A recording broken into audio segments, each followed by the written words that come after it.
मथुरा के फरह में आज डॉक्टर मोहन भागवत सर संचालक राष्ट्रीय स्वयंसेवक के द्वारा पहले दीनदयाल गौ विज्ञान अनुसंधान एवं प्रशिक्षण केंद्र का लोकार्पण किया, जहां पर परखम गांव में 200 करोड़ रुपए की लागत से ये अनुसंधान एवं प्रशिक्षण केंद्र के लिए कई एकड़ जमीन को अधिग्रहण किया गया है, जहां पर आयोजन समिति के द्वारा मोहन भागवत को अयोध्या के श्री राम मंदिर का मॉडल जो कि गाय के गोबर से बना हुआ भेंट किया।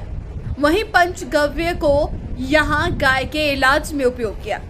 वहीं इस केंद्र में 4 लैब बनाई गई है और छात्र छात्राओं के लिए यहां गाय पर शोध करने की व्यवस्था और ट्रेनिंग दी जाएगी। यहां पर गौदान पर एक टेलीफिल्म का यहां प्रसारण किया। वहीं पंचगव्य पर आधारित एक किताब का विमोचन किया गया है। सर संघचालक मोहन भागवत ने कहा कि मैं जब यहां आया तब मुझे यहां का प्रकल्प आगे बढ़ता ही मिला।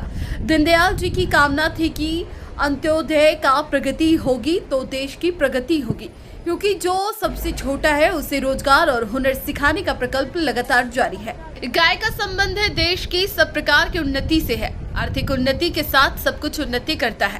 पर्यावरण के प्रति हमारी सब माता, हमारी गंगा माता है, यमुना माता है और गाय माता है, यही तुलसी माता है। हमारे यहाँ बुजुर्ग कहते हैं कि शाम हो गई पेड़ को हाथ मत लगा, पेड़ सो गया है, यही परंपरा है। गाय हमारी माता है, ये हमारी चिट्ठी है।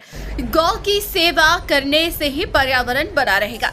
हमारे यहाँ पेंशन के लिए भी जिंदा होने का प्रमाण पत्र देना होता है। मेरे कॉलेज के समय पुरी के शंकराचार्य गौ हत्या बंद करने के लिए 1 दिन का आंदोलन करना पड़ा और हिंदुओं से ही मुझे गाय के बारे में कई तरह की बातें सुनने को मिली। आज की देशी गाय की दूध की मांग बढ़ रही है।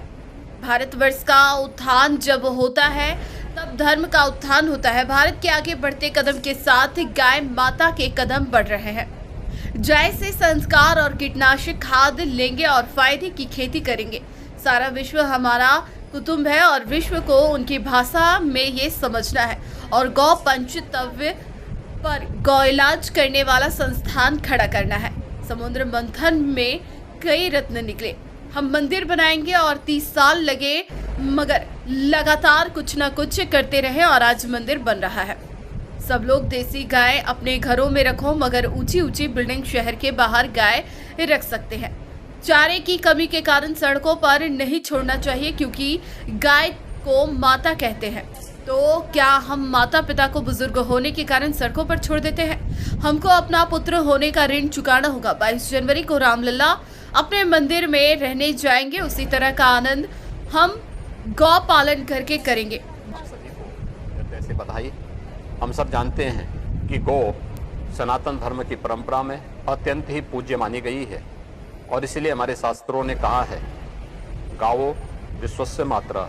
गौ माता की इस उपयोगिता को ध्यान में रख करके हमारे लिए अत्यंत प्रसन्नता की अनुभूति करने वाला क्षण है कि अंत्योदय के प्रणेता पंडित दीनदयाल उपाध्याय जी की जनपद मथुरा स्थित जन्मस्थली नगला चंद्रभान के पास गौग्राम परखम में दीनदयाल कामधेनु गौशाला समिति द्वारा अनुसंधान एवं प्रशिक्षण केंद्र निर्मित किया गया है।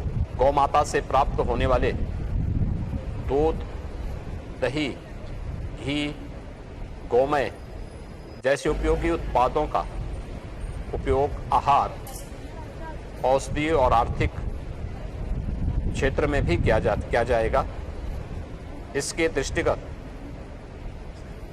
प्रदेश सरकार द्वारा गोवंश संरक्षण और संवर्धन के लिए अनेक योजनाएं भी संचालित की जा रही हैं। यह सामान्य गौशाला का रूप नहीं है, यह पंडित दीनदयाल गौ विज्ञान अनुसंधान एवं प्रशिक्षण केंद्र के रूप में विकसित हो रहा है, जो विश्व का पहला प्रशिक्षण केंद्र और अनुसंधान केंद्र है, जो गौ के प्रोडक्ट पर और गौ के प्रोडक्ट के द्वारा किस प्रकार से सभी प्रकार की बीमारियों को, असाध्य रोगों को दूर किया जा सकता है, उस पर अनुसंधान होगा। और गाय कैसे लाभकारी बने, गाय का के जो प्रोडक्ट है या गाय पालना कैसे लाभकारी हो, इसके संबंध में जो अनुसंधान का केंद्र यह विश्व में अनूठा बन रहा है। मैं सभी को साधुवाद देता हूँ और सभी सनातनियों से आग्रह करता हूँ कि इस अनुसंधान केंद्र के लिए अपना सहयोग दें, अपने तन से, मन से, धन से, भावना से, समर्पित भाव से इसे सहयोग देंगे तो निश्चित रूप से जैसे यहाँ पर आज बताया गया कि कैंसर के भी पंचगव्य से और गौमूत्र से खत्म किया जा सकता है, सुधार नहीं किया जा सकता, पूरी तरह समाप्त किया जा सकता है। तो मैं समझता हूँ कि देश को बहुत बड़ा लाभ और मानवता को बहुत बड़ा लाभ इस केंद्र के माध्यम से होगा, ऐसा विश्वास है। देखिए, यहाँ पर जो ये गौ सेवा आयाम ने एक गौशाला को स्थापित किया है, ये एक बहुत बड़ा रिसर्च सेंटर बनेगा। और रिसर्च सेंटर ऐसा नहीं जो कि असाध्य बीमारियां हैं उनका इलाज यहाँ पर उनके लिए रिसर्च की जाएगी। ये विश्व प्रसिद्ध सेंटर बनेगा। और अभी हमने बहुत सारे विभिन्न वक्ताओं के विचार सुने, वो वास्तव में